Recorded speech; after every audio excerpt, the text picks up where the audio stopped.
하나님께서 오늘도 우리의 예배 가운데 함께 하시는 줄 믿습니다. 그리고 모두 우리 청년들 삶 속에서 주님께서 동행하여 주셨고 또 앞으로도 동행하여 주실 줄 믿습니다. 오늘 창세기 12장 말씀은 이 부분 또한 우리 청년들이 사실 많이 들어봤을 말씀이라 생각합니다. 아브라함이 하나님께서 할아버지 때 부르셨고 아무도 알지 못하는데 하나님이 가라고 한 땅 가서 갔더라. 이제 그렇게 우리 가운데 이해됐고 사실 그게 맞습니다. 그 얘기입니다. 사실 어렵지 않아요. 근데 이제 이 메시지 안에, 이 말씀 안에 우리의 삶에 하나님께서 말씀하시고자 하는 내용이 오늘 성령 하나님께서 우리 청년들의 상황에 맞게 또 청년들 마음에 맞게 하나님께서 친히 말씀하시는 시간이 되길 소망합니다. 이 12장 초반부의 말씀을 이해하려면 그 11장 후반부와 같이 묶여 있습니다. 이 11장 27절 좀 가볼게요. 데라의 족본이 이러하니라. 데라는 아브라함과 나홀과 하란을 낳고 하란은 롯을 낳았으며 하란은 그 아비 데라보다 먼저 고향 갈대아인의 우르에서 죽었더라. 아브라함과 나홀이 장가들었으니 아브라함의 아내 이름은 사레며 나홀의 아내 이름은 밀가니 하란의 딸이요 하란은 밀가의 아버지며 또 이스가의 아버지더라. 사레는 임신하지 못함으로 자식이 없었더라. 데라가 그 아들 아브라함과 하란의 아들인 그의 손자 롯과 그의 며느리 아브라함의 아내 사레를 데리고 갈대아인의 우를 떠나 가나안 땅으로 가고자 하더니 하란에 이르러 거기 거류하였으며 이렇게 나옵니다. 마지막 데라는 나이가 205세가 되어 하란에서 죽었더라. 그러니까 아브라함 이야기 전에 먼저 사실 데라가 아브라함을 데리고 떠났어요. 그러니까 아브라함 혼자 떠난 게 아니라 데라가 아들인 아브라함을 데리고 하나님께서 지시한 땅으로 가다가 그 중간에 죽었던 것 같습니다. 우리는 갈대아 우르가 어딘지 모르고 하란이 어딘지도 몰라서 사실 큰 감흥이 없지만 우리의 어떤 조선 지도 혹은 고구려 때 지도에 의하면 저쪽 만주 연해주 쪽에 살던 백성들이 이 두만강을 넘어 대동강을 건너 그 다음에 이 백두대간을 건너서 저기 해남 땅끝마을까지 그렇게 알지 못하는 땅으로 점점 남방으로 옮겨갔더라. 그런 그림이에요. 대충 얘기하면. 그러니까 여기 감사합니다. 지도 보시면 저 갈대아 우르 보이시죠? 1번. 그러니까 갈대아 우르에서 멀쩡히 살고 있었습니다. 당시 아브라함 때는 갈대아 우르 저 지역이 메소포타미아 문명이라고 해서 유프라테스 강과 티그리스 강 밑에 있는 게 유프라테스 강이고요. 그 위에 있는 게 티그리스 강이거든요. 이 강 두 개가 엄청 커갖고 비옥한 땅이에요. 거기 가운데가. 그러니까 메소포타미아 문명은 정말 농사짓기 너무 좋은 땅. 그리고 너무 좋은 자원이 많이 나고 여기가 강대한 나라가 될 수밖에 없었습니다. 여기서 멀쩡히 잘 살고 있는데 갑자기 하란까지 갔다가 자 2번에 하란 보이시죠? 1번과 2번에 그 사이에 뭐가 있냐면 강이 있어요. 그러니까 갈대아 우르에서 바로 가나안 땅으로 온 컨셉이 아니라 그 강을 따라서 하란까지 갔다가 하란에서 강을 건너서 가나안 땅에 온 게 아브라함과 그 데라 공동체가 온 길이에요. 네, 오늘 방송실 굉장히 센스가 있네요. 감사해요. 자, 하란 보시면 자 보세요. 저기 영어로 리버 보이시죠? 네, 리버만 우리 그거 알잖아요. 강인 거 알잖아요. 그러니까 강을 따라서 사실 갔어요. 데라가 아브라함을 데리고. 그러니까 아브라함 아빠 데라가 아브라함과 그 조카 손자 그 자기한테 손자겠지. 롯을 데리고 하란까지 갔어요. 하란에서 데라 아빠가 죽어요. 그리고 그 강을 건너서 아브라함이 왔다는 얘기예요. 자, 이 얘기를 기억해 놓으세요. 이 얘기를. 자, 이거 화면 오프. 네, 화면 꺼주세요. 네, 감사합니다. 자, 요거 기억해 놓고 사도행전 7장 가보세요. 사도행전 7장. 사도행전 7장은 스데반 집사님께서 순교하시기 전에 그 자기를 돌로 쳐서 죽이려고 하는 그 이스라엘 유대인들 앞에서 설교하신 내용인데요. 7장 2절 가보세요. 사도행전 7장 2절. 제가 가진 성경은 196페이지입니다. 신약 성경. 스데반이 이르되 여러분 부형들이여 7장 2절이에요. 부형들이여 들으소서 우리 조상 아브라함이 하란에 있기 전 메소포타미아 있을 때 영광의 하나님이 그에게 보여. 자 보세요. 하란에 있기 전 갈대아 우르 거기 있었대요. 메소포타미아에서 하나님께서 영광의 하나님이 아브라함에게 보이신 거예요. 근데 창세기 11장에서 누가 주어예요? 데라가 아브라함을 데리고 간 거예요. 여러분 기억력이 안 좋으시니까 11장 다시 가보시면 11장 31절 창세기 11장 31절. 자 데라가 그 아들 아브라함과 하란의 아들인 그의 손자 롯과 며느리 아브라함의 아내 사레를 데리고 갈대아인이 우리를 떠나요. 그 이게 약간 충돌되는 것처럼 보이는 거죠. 뭐지? 우리는 아브라함 혼자 아니면 스데반 집사님도 아브라함만 떠난 걸 얘기하는데 왜 창세기 11장은 데라가 아브라함을 데리고 떠났다고 하지? 그리고 하란에서 왜 데라는 죽지? 자, 이러한 이야기들이 사실 우리 가운데 정확하게 읽혀져야 됩니다. 그 가운데 은혜가 있길 소망해요. 고대 사회에서 분명히 우리가 알 수 있는 건 창세기 기자도 그렇고 사도행전의 기자, 이 스데반, 사도행전의 기자는 스데반이 아니지만 스데반이 설교한 내용을 봐도 유대인들은 메소포타미아에 있었던 1번 지역 갈대아 우르에서 하나님이 아브라함에게 보이신 걸로 받아들입니다. 그리고 그것이 사실이고 우리가 믿는 내용이에요. 하나님이 아브라함에게 나타나셔서 내가 너에게 지시할 땅으로 가라고 하신 거라고 우리는 믿습니다. 그런데 왜 데라가 주어가 될까요? 이건 이제 고대 사회의 사회 속에서 생각해 보시면 이 당시에는 이사한다는 건 사실은 뭐 생각하지 못하는 겁니다. 그냥 그 개념 자체가 없죠. 진짜 유목민족 아닌 이상. 근데 이미 여기는 정착된 문명이었고 떠날 이유가 사실 하나도 없어요. 하나도. 여기서 살면 돼요. 그런데 여기서 살면 되는데 아브라함에게 하나님이 나타나셨어요. 근데 아브라함은 혼자서 떠날 수가 없는 상황이에요. 왜냐? 그 당시에는 이 아버지 가부장적인 문화가 너무나 중요했습니다. 아브라함은 당연히 하나님께서 자기에게 나타나셔서 이 땅을 떠나라고 하셨을지라도 분명히 데라에게 이야기했을 가능성이 그 당시 사회 배경상은 맞습니다. 당연히 아버지인 데라한테 가서 하나님이 저한테 이렇게 말씀하셨는데요 라고 얘기했을 거예요. 그때 데라가 아버지로서 선택을 해야 되는 상황 속에서 데라는 그래 가자 해서 떠납니다. 이것도 사실은 참 귀한 헌신이에요. 갈대아 우르에서 하란까지 떠납니다. 근데 이 아브라함이 창세기 보면 히브리인이라 이런 표현이 나오거든요. 히브리인. 그러니까 히브리인의 정확한 그 어원의 뜻이 뭐냐면 강을 건넌 자들 이런 뜻이 있거든요. 강을 건넌 자들. 그게 무슨 말이냐면 유프라데 강을 건너온 자들로서의 정체성이 있는 거예요. 그럼 여기서 우리가 한 가지 질문할 수 있습니다. 왜 데라는 하란에서 떠나지 않았을까? 여기서 보면 31절 가보세요. 다시 정확히 읽어보면 후반부에 이렇게 써있어요. 갈대아인의 우를 떠나 가나안 땅으로 가고자 하더니 하란에 이르러 거기 거류하였다 나옵니다. 원래 목적지는 가나안 땅이었습니다. 갈대아 우르에서 가나안 땅까지 갔어야 됐어요. 그것이 이들이 팀의 목적이었는데 강을 건넌다는 건 이거 완전히 다른 세계를 가는 거예요. 지금으로 치면 우리가 막 지구에서 달 가고 정말 완전 다른 세계에 생명을 걸고 가는 것처럼 그러한 식의 고대 사회 배경이 있었어요. 강 건너는 거 쉬운 게 아니니까 사실. 큰 강이었으니까. 그러니까 유브라데 강을 건넌다? 지금까지 계속 이동은 강변을 따라서 그들의 익숙한 지역까지 하란까지 갈 수 있었어요. 데라는 자기 아들 말을 듣고. 그런데 여기서 강을 건넌다는 건 다른 말이에요. 그랬더니 데라의 선택은 뭡니까? 거류합니다. 가다가 원래 가나안 땅 가야 돼요. 그런데 거기에 말뚝을 박는 겁니다. 하나님은 분명히 아브라함에게 갈대아 우를 떠나서 하나님이 지시할 땅으로 가라 하셨는데 가다가 중간에 그 아버지 데라의 리더십 앞에 아브라함의 그 소명의 여정은 중간에 끊기는 것만 같습니다. 그런데 무언가 뉘앙스가 데라가 죽고 12장 1절 여호와께서 그때 다시 아브라함에게 말씀하십니다. 너는 너의 고향과 친척과 아버지의 집을 떠나라고 합니다. 하나님께서 굳이 아버지의 집을 떠나라고 합니다. 굳이. 여기서 고향이라는 단어는 이 원어로 보면은 땅이라고 되어 있거든요. 그냥 땅. 그러니까 고향이라기보다 내가 지금 여기 서 있는 땅입니다.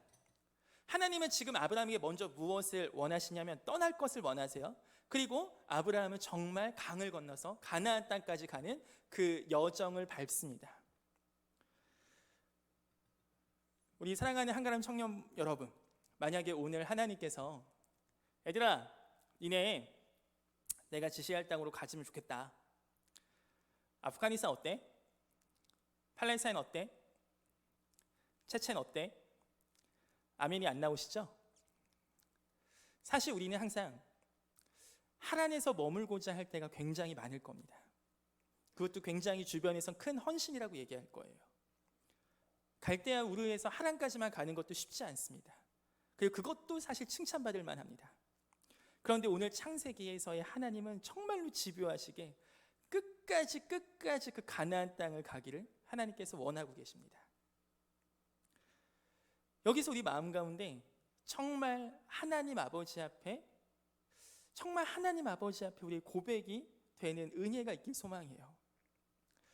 바라옵긴 우리 한가람 청년부는 하란에서 머물지 않기를 소망합니다.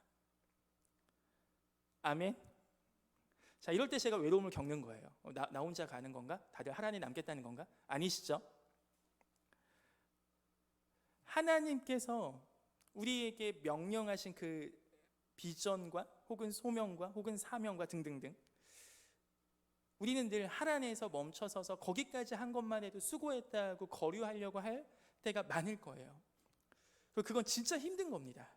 그 하란을 떠난다는 자체가 사실 이미 나 훨씬 많이 했는데, 이미 수고 많이 했는데, 근데 오늘 성경에서는 너무나 집요하세요. 너무나. 그리고 이걸 넘어서려면 그냥 단순히 그런 가나안 땅까지 가야지, 그러한 컨셉이 아니에요. 지금 이걸 넘어서려면 오히려 눈에 보이지 않는 그 뭔가가 하나 뚫려야 돼요.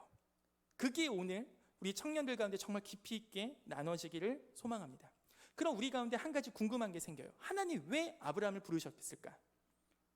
하나님 왜 굳이 잘 살고 있는 갈대아인 우르에서 잘 살고 있는 왜 그 아브라함을 불러서 괜히 이 고생을 시키실까? 그것도 아기도 없고 아들도 없고 아무도 없어. 나이는 75세요, 아내는 65세야. 당시 나이로 해도 사실 할아버지예요. 노인층이에요. 120세까지 수명이었으니까. 그러니까 아브라함과 사레는 진짜 아무 청년을 부른 것도 아니고, 한 다윗 정도, 다니엘 정도, 이런 정도 나이대를 부른 것도 아니고, 진짜 아무 소망 없어 보이는 그 할아버지하고 할머니를 불러서 하나님이 뭔가 새롭게 시작하시겠다는 건데요. 그게 너무나 어이없는 이야기입니다. 2절 가보세요. 2절. 내가 너로 큰 민족을 이루고 네게 복을 주어 네 이름을 창대하게 하겠다. 이건 진짜 말도 안 돼요. 할아버지를 불러다가 지금 하나님께서 아들도 없는데 큰 민족을 이루시겠대요. 아들도 한 명 없는데. 이게 나중에 쭉 뒤에 가면 아브라함이 하나님께 따지는 장면입니다. 하나님, 저 아들 하나 없는데요. 큰 민족이요? 아들 하나 없는데. 하나님, 내가 키우는 종들 중에 하나 택해서 내 후계자 삼을게요. 그냥. 이게 사실 아브라함이 하나님께 계속 따지고 드는 멘트거든요. 하나님이 왜 부르셨습니까? 했을 때 하나님이 부르시는 건, 이렇게 얘기하면 좀 웃기지만, 하나님이 하자보는 장사하시는 거예요. 사실 하나님 입장에서 아브라함을 이렇게 불러다가 하실 이유가 없어요. 근데 하나님이 아브라함 불러서 얘기하신 거 바로 이겁니다. 2절 끝에 네 이름을 창대하게 하리니 너는 복이 될지라. 하나님은 왜 우리를 부르십니까? 왜 아브라함 부르셨습니까? 복이 되게 하시려고. 그러니까 여기까지 우리가 사실 믿어지지 않는 거죠. 복? 무슨 복? 자, 요 얘기는 나중에 후반부에 하도록 하겠습니다. 이 아브라함 이야기를 할 때 단어가 한 3가지 정도가 좀 걸려요. 어떤 단어냐면, 요게 이제 보니까 어제 청년들 중에서도 그 우리 목자분들께서도 이런 단어들이 어떤 뜻이 있습니까? 좀 물어본 분들이 있어서 제가 설명을 다시 드리면, 비전, 소명, 사명, 이 3개의 차이점은 대체 뭘까요? 넌 비전이 뭐야? 넌 소명 받았어? 넌 사명이 뭐야? 사실 이게 우리 가운데 되게 이렇게 단어가 돌고 돌고 돌아요. 뭐는 비전이고, 뭐는 소명이고, 뭐는 사명일까? 여러분은 비전을 받으셨습니까? 혹은 비전, 혹은 소명이 있으십니까? 소명은 교역자들에게만 있는 거 아니에요? 목사님, 선교사님만 있는 거 아니에요? 여러분의 사명은 무엇입니까? 이 단어와 여러분 되게 멀리 떨어져 보이세요? 이 단어는 여러분의 삶에는 없는 단어입니까? 그렇다면 우리는 창세기 12장을 읽을래야 읽을 수가 없습니다. 성경은 우리에게 성경 지식을 얘기하지 않아요. 뭐냐면 우리의 멱살을 잡고 너 이렇게 살래 안 살래라는 굉장히 강하게 드라이브를 겁니다. 사실 오늘 창세기에서 이 12장의 초반부에 나오는 이 이야기, 비전과 소명과 사명을 잠깐 정리하고 넘어갈게요. 비전은 네이버에 비전 한번 쳐보세요. 그거는 이 VISION 이 자체가 눈에 관한 이야기입니다. 시력. 그러니까 비전은 사실 보는 거예요. 내가 뭘 하는 게 아니고. 그럼 뭘 보는 겁니까? 하나님의 하실 일을 보는 게 비전입니다. 하나님의 언약이 이루어질 것을 보는 게 비전이에요. 그러니까 비전은 사실 철저하게 수동적이에요. 하나님이 하실 걸 내가 보는 겁니다. 하나님이 하실 일을 내가 보는 거. 근데 우리가 너무 비전이란 단어에 사실 오염돼 있어요. 너 비전 뭐야? 저는 이거 되는 게 비전이에요. 넌 비전 뭐야? 저 이거 되는 게 비전이에요. 제가 고등학교 3학년 때 고3 때 선생님이 갑자기 이렇게 한 명씩 부르셨어요. 부르셔갖고 자, 너의 비전 얘기해봐. 막 이런 걸 시키셨어요. 그럼 한 명씩 나는 저의 비전은 뭐가 되는 겁니다. 뭐가 되는 겁니다. 뭐가 되는 겁니다. 근데 저는 그게 마음에 들지 않았어요. 너의 비전이 뭐야? 내가 되고 싶은 거 그 당시 변호사였긴 했는데 나는 그게 비전인가? 막 이런 고민이 있었어요. 근데 저의 가슴을 후벼 파는 한마디를 하는 친구가 있었습니다. 그 친구가 이제 덕후였어요. 덕후, 지금으로 치면. 이 친구는 누구한테 빠졌냐면 알렉산더한테 빠졌어요. 기원전 3세기 그 알렉산드로스 대왕. 이 친구가 너는 비전이 뭐야 했더니 저는 알렉산더처럼 세상을 정복하는 사람이 되는 겁니다. 초등학교 6학년 아니에요. 고등학교 3학년짜리가 그 얘기를 했어요. 수능을 100일 앞두고 제가 그 얘기를 들으면서 마치 하나님의 음성을 듣는 것 같았습니다. 맞아, 저게 비전이지. 비전은 적어도 저 정도 돼야지. 그때 저의 차례가 왔을 때 그냥 입에서 그냥 툭 튀어나가는 말이 뭐였냐면 제가 세상을 정복한다면 저는 세상을 치유하고 싶어요. 그냥 고3 때 저의 그냥 툭 튀어나온 말이 그거였어요. 왜냐하면 예수님이 세상을 다 치유하실 거니까요.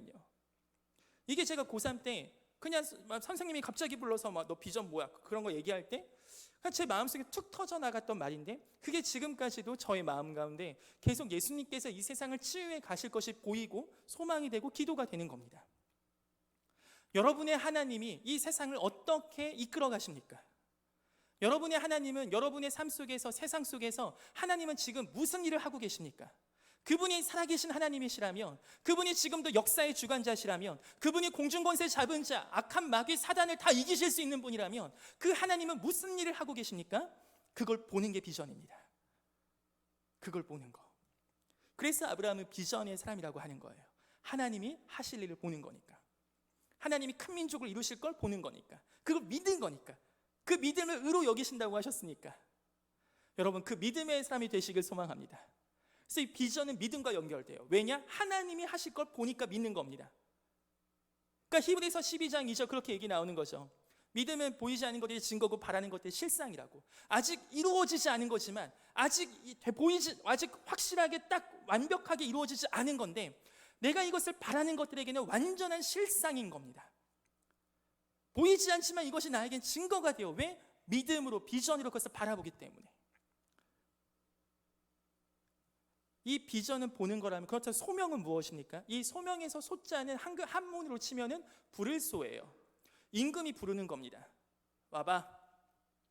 하나님이 우리를 부르심의 방점이 찍혀 있는 게 바로 소명입니다. 하나님의 부르심. 하나님이 아브라함을 부르시는 거죠. 여러분, 하나님이 여러분을 부르십니까? 자, 여기에 대한 오해가 있을 수 있는 말. 아니요, 저는 하나님이 저한테 나타나서 한 번도 하신 말씀 없는데요. 꿈에서 하나님 한 번도 본 적 없는데요.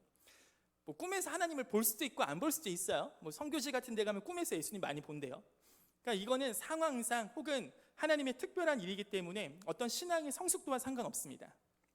자, 그런데 하나님의 그 부르심은요, 단순히 꿈에 직접적으로 혹은 육성으로 들리고 이러한 컨셉으로만 설명되진 않아요.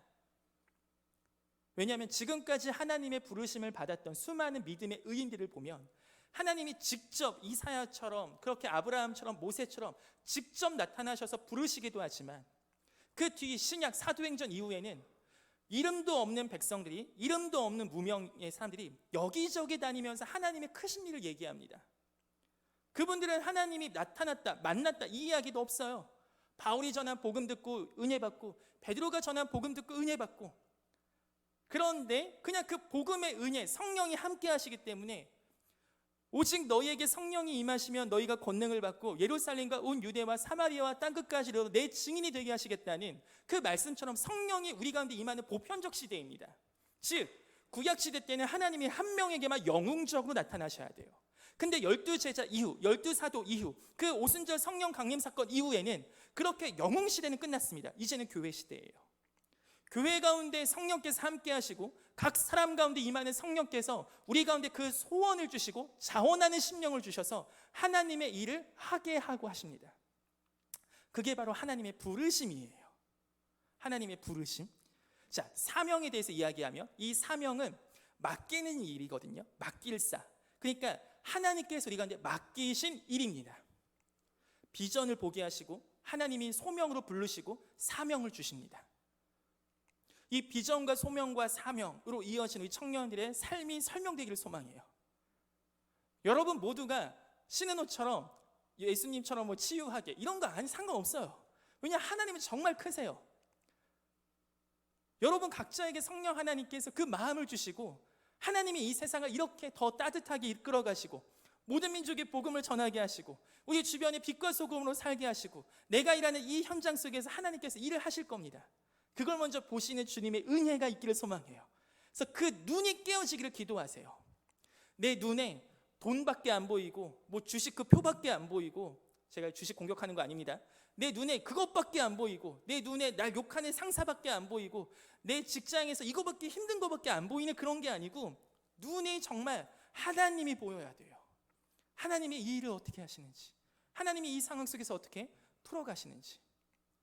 그럼 이 비전과 소명과 사명, 이것이 우리 가운데 주어짐이 어떠한 현상이 되냐? 하나님의 마음이 나의 마음 되는 겁니다. 하나님의 눈물이 내 눈물이 되는 거예요. 내 삶이 조금씩 바뀌기 시작해요. 제가 이걸 언제 경험했냐면, 제가 대구에서 교회 전도사 사역했을 때 그때 신대원을 입시 준비하고 있어서 교회에서 공부를 하고 있었어요. 한 시험이 한 달 정도 남아갖고 엄청 바쁘게 했었어요. 그런데 갑자기 어떤 형제님이 오신 거예요. 이 형제님이 저보다 딱 봐도 한 나이는 5-6살 많아 보여요. 근데 저하고 동갑이시래요. 이런저런 얘기를 하다가 한 2시간, 3시간이 갔습니다. 그랬더니 들어보니까 너무 딱해, 사정이. 너무 딱해. 듣다 보니까 진짜 너무 딱해. 딱해도 이렇게 딱할 수가 없어. 근데 듣다 보니까 이야기가 좀 앞뒤가 안 맞아요. 저는 분명히 2002 월드컵을 고등학교 1학년 때 고등학교에서 봤는데 이분은 2002 월드컵을 군대에서 봤대요. 아무리 그래도 고등학생 군대 못 가는데, 근데 넘어가는 게 되게 많았어요. 그냥 그래 넘어가요. 내 동갑이구나. 친구하자. 친하게 지냈고 저희 집에도 초대하고, 그리고 그 친구의 집이라고 하는 곳까지도 태워주고 약 2달, 3달 가까이 되게 제가 가까이 교제하고 케어했습니다. 근데 제가 겨울쯤에 단기 선교 이제 가려고 하는 날 전날 밤 전화가 왔어요. 경찰서에서. 혹시 신은호 씨 되십니까? 아, 네. 땡땡땡 씨 보호자 되시죠? 저는 보호자가 아닌데요. 근데 땡땡땡 씨가 보호자를 신은호 씨로 적으셨습니다. 좀 경찰서 오시죠. 봤더니 제가 그동안 봤던 형제가 아닙니다. 머리 스타일은 미용실에서 어떻게 했는지, 그동안 입고 있던 옷은 어떻게 바뀌었는지 너무 좋은 명품으로 싹 바뀐 거예요. 액세서리가 엄청나게 많고, 이게 뭐지 했더니 이분이 사실 알고 보니 노숙자였던 겁니다. 그리고 저한테 지금까지 다 거짓말이었던 거예요. 저보다 나이도 6살 많으셨고 실제로. 그리고 저한테 집이라고 했던 데는 사실 집이 아니라 그냥 그 원룸 입구까지만 가서 내리시고 제가 떠나면 그냥 그 근처 공원에서 주무셨던 겁니다. 그러한 일들이 막 있었어요, 이분한테서. 그리고 그분 옆에 이제 제가 앉았죠. 그런데 보호자를 쓸 분이 없는 거죠. 그러니까 신은호가 생각나서 신은호 적은 거예요. 자, 그때 제 마음이 어땠을까요? 화가 나야 될 것 같은데 너무 고마웠어요. 내 이름을 적어줘서. 그동안 속인 거 아무 신경 안 쓰여요. 왜냐하면 그동안 사실 어느 정도는 뭔가 이상하다 눈치챘거든요. 근데 나중에 그 끝나고 경찰서에서 나와서, 왜 경찰서 갔냐면 노숙자이셨는데 가방을 하나 주스셨어요. 근데 돌려줘야 되잖아요. 근데 거기 신용카드 갖고 막 몇백을 긁은 거야. 전화가 와도 안 받고. 근데 이분이 이런 걸 잘 모르세요. 그러니까 신용카드 긁고 하면 CCTV 이런 걸 잘 몰라. 막 쓴 거야. 막 자기 먹고 싶은 거 다 먹고. 그러니까 몇백만 원, 그 주인은 계속 핸드폰 문자로 이게 계속 날라오고 몇백만 원이 긁혀 있고, 분실을 한 거 늦게 봐갖고. 그러니까 이제 신고해서 경찰이 잡아서 이제 했더라고요. 보니까 그분과 경찰서 나오고 모텔을 갔습니다. 보니까 그 긁은 걸로 모텔에서도 계셨더라고요. 근데 이제 나가려고, 모텔에서 짐 싸고 나가려고 하니까 모텔집 사장님이 붙잡는 거예요. 그 비용 안 냈다고 5만 원 내래요. 그래서 제가 제 돈으로, 돈이 없으니까 그분이 제가 5만 원 낸 겁니다. 그분 짬뽕 사주면서 이야기했죠. 돈이 딱 그때 이제 12,000원인가 남아 있어서 짬뽕집 가서 밤 한 12시인가 짬뽕 먹으면서 왜 그러셨는지 물어봤어요. 그래도 이분이 이렇게 얘기해요. 교회를 여기저기 다녀봤는데, 그러니까 그분은 항상 새가족이라고 하면 교회가 잘 해주니까. 근데 나이가 어려야, 청년이라고 해야, 그래야 받아주더라고요. 노숙자라고 하면은 나가라고 하더라고요. 그래서 거짓말했습니다. 죄송합니다. 제가 그분께 그렇게 얘기했습니다. 형님, 지금까지 제가 반말해서 죄송합니다. 형님 그런데 아마 또 저를 떠나실 것 같습니다. 왜냐하면 부끄러우셔서. 근데 저는 정말 형님 밉지 않습니다. 이게 그냥 하는 말이 아니고 진짜 하나도 밉지 않아요. 오히려 저를 불러주셔서 감사합니다. 그 형님한테 꼭 이렇게 얘기했어요. 만약에 형님 절 떠나셔도 다시 돌아오셔도 상관없습니다. 그때 저 여전히 형님 안아드리겠습니다. 그리고 그분은 결국은 경찰서에 그러한 들어가기 싫으시니까 도망가셨습니다. 그리고서 2년 동안 연락이 안 됐어요. 근데 제 마음 가운데 연락도 안 오고 무언가 배신받았다 이런 느낌이 아니라 너무 하나님께 기도가 되는 거예요. 가끔씩은 그 공원에 갔습니다. 일부러. 하나님 제발 우연이라도 그분 노숙자 만날 수 있게 해달라고. 그래서 그분한테 꼭 하고 싶은 말이 있던 거예요. 뭐냐면 날 몇 번 배반하든 날 몇 번 배신하든 내가 당신 때문에 어떤 손해를 보든 내가 할 수 있는 말은 돌아와서 고맙다는 말밖에 없습니다. 그분한테 꼭 얘기해주고 싶었어요.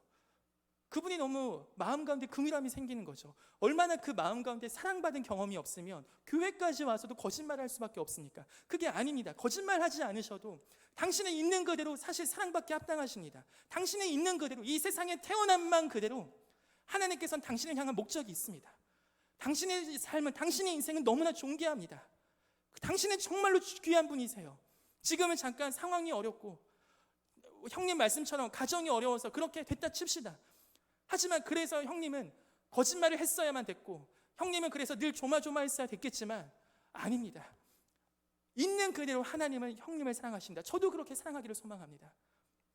그 말을 너무 하고 싶은 거죠. 2년 동안. 그런데 어느 날 갑자기 저한테 전화가 온 겁니다. 또 경찰서에서 전화가 왔어요. 근데 경찰서에서 전화가 오고 갑자기 어떤 낯선 번호 전화하는데 어떤 목사님이시래요. 알고 보니까 그 형님께서 또 똑같이 그 어느 시내를 배회하시다가 그 제가 저의 후배죠. 저의 후배가 전도를 했어요. 그 친구를, 그 형님을. 그래서 그 친구가 또 교회를 데리고 갔어요. 근데 교회 데리고 뭔가 이상해. 그래서 얘기를 해서 이분이 자수하신 거예요. 그리고 그분은 형을 살고 나오시고 그리고 제가 그 목사님께 정말 간청을 드렸어요. 한 번만 만나게 해달라고. 그래서 역사적으로 그분이 나오시고 제가 그분 찾아가서 만났습니다. 그리고 이 말을 똑같이 해줬어요.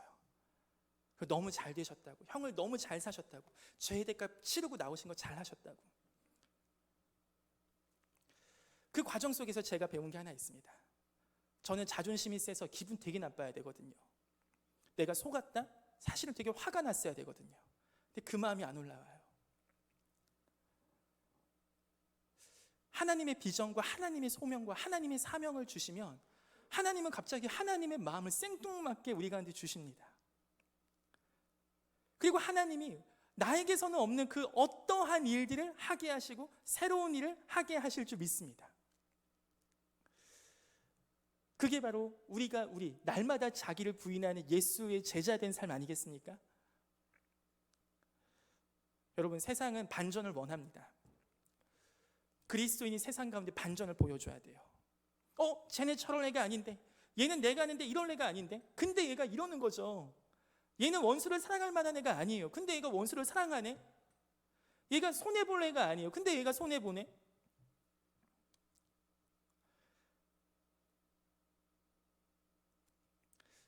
하나님께서 그러한 일을 행하시고 하나님께서 그러한 사명을 우리 가운데 보여주시고 우리가 그러한 일들을 해갈 때 하나님께서 하나님의 일을 행하시는 그 사람들을 주님께서 정말 이루어 가실 줄 믿습니다. 아브라함이 그랬습니다. 아브라함은 자기 아비 집을 떠나야 됐고 결국 자기를 부인하는 길이에요. 이게 매일매일 우리가 떠난다, 이사 간다는 말, 그거보다 좀 더 정확하게 얘기하면 우리에게 버전으로 얘기하면 날마다 자기를 부인하는 삶이거든요. 자기 기호에서 떠나는 겁니다. 자기 성향에서 떠나는 겁니다. 자기 취향에서 떠나는 겁니다. 진짜 힘든 거예요. 이거 진짜 힘든 말씀이에요. 이거 쉽게 할 수 있는 게 아닙니다. 그래서 하나님이 우리의 삶을 진짜 통치하셔야 돼요. 진짜 내 삶의 주인이 내가 아니고 와, 하나님이시구나. 이 고백이 되지 않으면 이런 삶 못 살아요. 사실 이 설교는요, 진짜 하기 힘든 설교예요. 교회 와서 착하게 살아라 얘기할 수 있죠. 열심히 살아라 얘기할 수 있습니다. 근데 이거는 그런 버전이 아니에요. 이거 진짜 힘든 말씀입니다. 나를 부인하는 삶. 나를 부인하는 삶. 우리 청년들의 삶에 좀 얘기를 더 해보죠. 그렇다면 이 비전을 봤어. 뭐 소명 있다 쳐. 사명. 오케이. 하나님 부르셨어. 그럼 나는 선교사 돼야 돼요? 나 목사 돼야 돼요? 아니에요. 자, 모세 시대 때 모세가 애기 태어났을 때 바로 왕이 다 죽이라 했잖아요. 다 죽이라 했어. 근데 그때 산파들, 지금으로 치면 산부인과 의사 선생님들, 이분들께서 아기를 받으실 때 살려주세요. 왜? 하나님을 경외해서, 하나님을 두려워해서. 이분들은 자신의 직업 속에서 하나님을 경외해서 그 일을 행하십니다. 그게 이분들의 소명이었던 거죠. 여러분, 어린이집 섬기시는 선생님들, 소명이죠. 하나님이 그 일로 부르신 거죠. 어떠한 일을 하든지 상관없습니다. 사실 그게 범죄만 아니면 그 안에서 소명을 찾아내는 게 실력이라고요. 그 안에서 소명을 찾는 게 하나님의 은혜라고요. 저는 꿈을 꿔요. 하나님께서 나중에 천국 가면은 여러분이 내가 정말 난 선교사가 못 되겠다 이렇게 생각하시는 분들은 진짜 선교사님들을 위해서 기도 많이 하세요. 우리 내려가다 보면은 거기 지도도 있잖아요. 6분 우리 주파송 선교사님들. 천국 가면 하나님께서 야, 누구를 얘기할까? 응빈아, 너 일로 와봐. 응빈이가 갔어. 내가 너한테 소개시켜줄 사람이 있어 하면서 진짜 선교사님을 데리고 오신 거예요. 그 선교사님은 응빈이 알지도 못해. 근데 하나님께서 선교사님께 얘기하시는 거죠. 얘야, 응빈이가 진짜 너 위해 기도 많이 했다. 너 그때 힘들 때 있잖아. 응빈이가 진짜 기도 많이 했어. 여러분, 천국 가서 이러한 소개팅 진짜 많이 하시는 축복이 있길 소망합니다. 여러분, 어린이집 선생님 섬기시다가 여러분이 섬기시는 걔네가 모세와 같은 지도자가 될지 누가 압니까? 여러분이 조금 보여준 섬김과 사랑으로 걔네가 감동을 받아서 그렇게 은혜 받을지 누가 알아요? 우리 운동 열심히 하시는 트레이너 선생님들, 여러분들께서 섬기시는 우리 고객님들께서 한 분 한 분이 여러분이 해주시는 그 치료와 여러분이 해주시는 섬김을 통해서 그분이 은혜 받고 그분이 그 그리스도의 상을 느끼고 그분이 그러한 건강을 회복해서 다시 하나님을 찬양하고 예배하는 그 길로 회복되게 하실 줄 누가 합니까? 그 누가 하십니까? 하나님이 하십니다. 그러니까 우리는 직업 현장 속에서 하나님이 하실 일을 봐야 돼요. 이게 비전이에요. 그리고 그 비전 속에서 하나님께서 은호야, 이거 같이 하지 않을래? 은호야, 너 내일 좀 하지 않을래? 은호야, 너 이 직업 현장 속에서 내가 바라보는 이 영혼 섬기지 않을래? 이게 우리 가운데 주시는 부르시는 소명이고 우리 가운데 맡기시는 사명입니다. 여러분, 그래서 월화수목금토가 그러한 사역의 현장이 되시기를 간절히 기도해요. 단순히 돈 버는 현장이 아니라, 단순히 내가 어디 갔다 오는 데가 아니라 진짜 그곳에서 그러한 삶을 사시라고요. 그러한 곳에서 마치 아브라함이 자기 집을 떠나, 자기를 부인하고 자기의 성향을 떠나, 자기의 취향을 떠나 하나님이 부르시는 그 땅으로 가는 것처럼 우리가 거기는 맞지 않아, 나는 저런 애하고 맞지 않아, 나는 저런 상관하고 전혀 안 맞아, 이랬던 그 취향에서 떠나, 그러한 성향에서 떠나 나를 부인하여 나와 전혀 어울리지 않는 그 땅, 그 백성, 그 사람에게 가서 지극히 작은 자 한 명에게 섬기는 그 섬김이 비전과 소명과 사명을 아는 섬김이 아니겠습니까? 정말 그런 멋진 청년님들 되시기를 소망합니다. 우리 마지막으로, 그렇다면 이 부분이 어떻게 해서 가능하겠습니까? 비전, 사명, 소명 모두 나만의 것이 아닙니다. 나 혼자서 뭔가 하는 게 아니에요. 이거의 가장 베이스는 뭐냐? 하나님과 나의 관계입니다. 결국 요한복음 15장, 요한복음 15장에서 예수님 말씀하셨던 것처럼 찾아볼까요? 원래 찾지는 않으려고 했는데 우리 청년님들께서 너무나 태도가 좋으셔서 저보다 먼저 찾고 계신데, 요한복음 15장 1절, 나는 참 포도나무요, 죄송해요, 너 빨리 가서 15장 1절, 나는 참 포도나무요, 내 아버지는 농부라. 내 물은 내게 붙어있어 열매를 맺지 아니하는 가지는 아버지께서 그것을 제거해 버리시고 물은 열매를 맺는 가지는 더 열매를 맺게 하려 그것을 깨끗하게 하시느니라. 자, 4절, 내 안에 거하라, 나도 너희 안에 거하리라. 가지가 포도나무에 붙어 있지 아니하면 스스로 열매를 맺을 수 없음같이 너희도 내 안에 있지 아니하면 그리하리라. 5절, 나는 포도나무요 너희는 가시라. 그가 내 안에 내가 그 안에 거하며 사람이 열매를 많이 맺나니 나를 떠나서는 너희가 아무것도 할 수 없습니다. 비전, 하나님께서 우리에게 보여주시는 겁니다. 소명, 하나님이 우리를 부르시는 겁니다. 사명, 하나님이 우리에게 맡기시는 거예요. 다 하나님과 나 사이에 연결되는 상호작용입니다. 비전과 사명과 소명은 다 하나님과 나와의 관계 속에서 정리가 됩니다. 이 관계가 엉망인데 하나님과 1대1 관계, 하나님과 나와의 그러한 내가 하나님 안에 있고 하나님이 내 안에 가신 이 삶이 되지 않는데 비전, 사명, 소명이 생길 수가 없습니다. 그 관계가 엉망인데 생긴 건 뭡니까? 야망이에요. 그냥 내가 하고 싶은 거예요. 제가 요새 일론 머스크를 보면서 많이 도전을 받거든요. 일론 머스크는 이 지구 환경을 위해서 전기차를 만든 테슬라, 그리고 지구에서 더 이상 사람들이 못 살게 되면 저 화성에 가서 살아야지 하는 말 같지도 않은 이야기를 하면서 사람들에게 막 투자를 받고 동원을 하잖아요. 제가 그분을 보면서요, 정말 마음 가운데 회개 많이 해요. 하나님, 아니 주님의 말씀도 아닌 저거 갖고 그분은 그렇게 세상을 움직이고 그분은 저렇게 세상 가운데 많은 영향력을 미치고 그분은 많은 청년들을 동원하고 도전하는데 하나님, 우리 그리스도인들, 왜 그리스도인들 크리스찬 안에서는 왜 일론 머스크 같은 자들 안 나옵니까?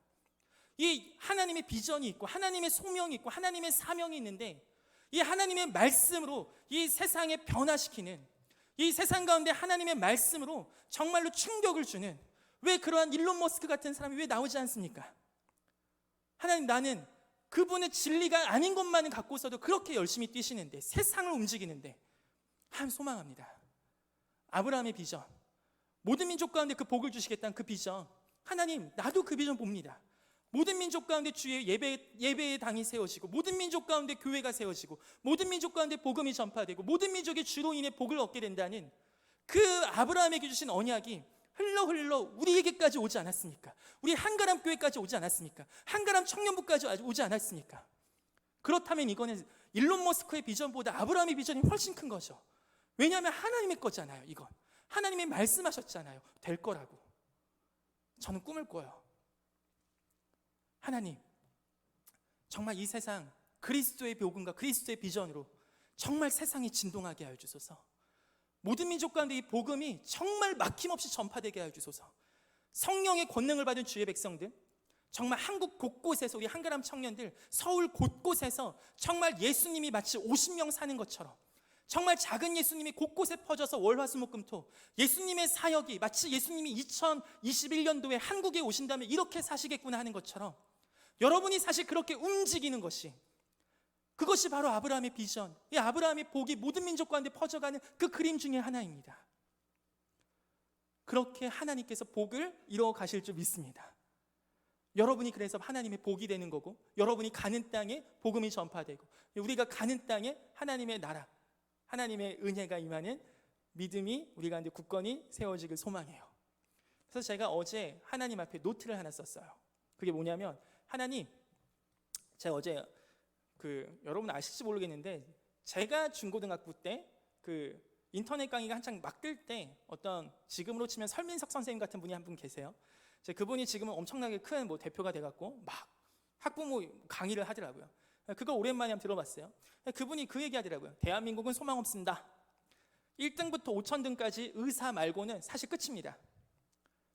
나머지는 다 이민 가는 게 낫습니다. 지금 명문대 가봤자 소용없어요. 이미 그들만의 리그가 다 구축되어 있고 이미 사실 금수저, 은수저 이런 거 다 정리되어 있어서 진짜 천지여도 이제는 탑 클래스에 못 들어갑니다. 의사 말고는 할 거 없어요. 왜냐? AI가 다 뺏을 거거든요. 이미 미국은 2025년도 되면 지금의 일자리의 60%가 AI에 뺏긴다고 얘기 났습니다. 그럼 한국은 10년 뒤입니다. 여러분의 자녀들 10년 뒤, 20년 뒤 명문대 나왔다? 소용없어요. 자, 사교육 대표가 이런 얘기해요. 그래서 그분이 얘기하는 게 뭐냐? 이민가예요.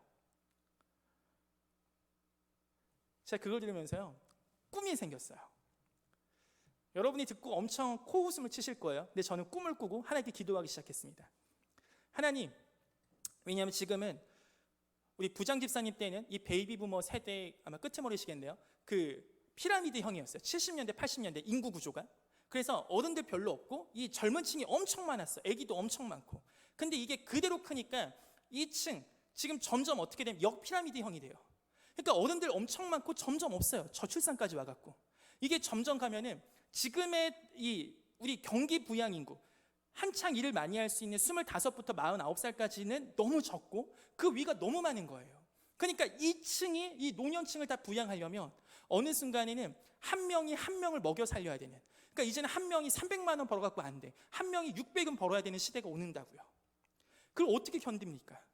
그게 딴 얘기가 아니에요. 다 저희하고 여러분 세대 이야기예요. 지금 그냥 의료기술 좋아져서 우리 노인층이 계속 계시니까.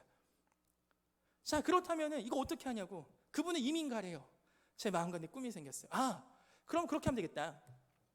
60 은퇴하시면 정말 이분들 모시고 선교 가야지. 실버타운을 아프가니스탄에서 채워야 되겠다. 실버타운을 팔레스타인에 차려야겠다. 이분들 100명, 200명 정말 기도 잘하시는 권사님들 은퇴하시고 이분들 다 선교지 가서 기도시켜야겠다. 여러분 아멘 안 하시죠? 저는 꿈을 꿉니다. 저는 이 외로움을 즐깁니다. 그래서 어떻게 하면 실버타운을 그곳에 차릴 수 있을까? 어떻게 하면 은퇴하신 분들께서 그곳에서 전기 하실 수 있는 것들을 자기 거를 잘 하면서 먹고 살 수 있을까? 그리고 청년층, 이 청년층이 어떻게 하면 더 이상 한국에서 바등바등하고 일자리 때문에 고민하지 않고 어떻게 하면 해외에 가서 그 좋은 양질의 일자리를 제공해서 이들에게 하나님의 나라와 하나님의 은혜, 정말 선교사 정체성이 아니어도 후원받고 가서 하는 선교사가 아니라 정말 그곳에서 내가 살아버리는, 그냥 울면서 한 명만 이렇게 파송하는 거 말고 100명이야 이사가 버리는, 그곳에서 우리가 살면서 예배하고 기도하고 하는, 하나님 정말 그렇게 하나님의 나라 꿈꾸는 거대한 운동이 일어나게 해주소서.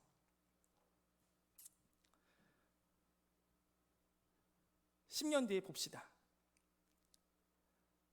하나님께서는 하나님의 꿈과 하나님의 하실 일을 분명히 초라한 산을 통해서 일하실 줄 믿습니다. 아브라함 75세 그 할아버지를 통해서, 아들 한 명 없는 그 할아버지를 통해서 하나님은 큰 민족 이루시는 분이십니다. 하나님은 아무것도 못하는 저와 여러분 같은 사람들을 통해서 세상이 깜짝 놀랄 일을 보게 하실 줄 믿습니다. 여러분 꿈을 꾸세요. 20살, 30살 꿈꾸기 너무 좋은 나이입니다. 세상한테 속지 마세요. 지금부터 노후 준비하는 이야기 하지 마세요. 어차피 세상은 불확실성 속에 살고 있습니다. 우리가 물론 주식, 보험 이런 등등 경제를 우리가 이용하고 하는 것까지는 좋습니다. 하지만 거기에 올인하지 말라고요. 그걸 왜 하냐고, 왜 사냐고, 그 질문 앞에 여러분 진지하게 대답하시라고요. 그게 대답되지 않은 상황 속에서 사는 건 다 야망과 야심밖에 되지 않습니다. 사실은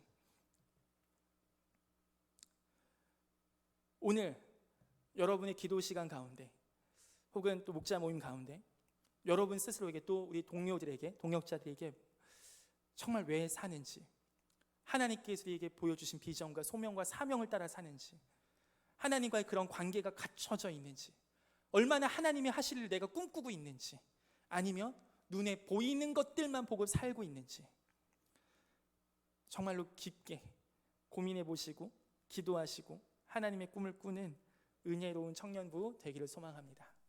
이 시간 함께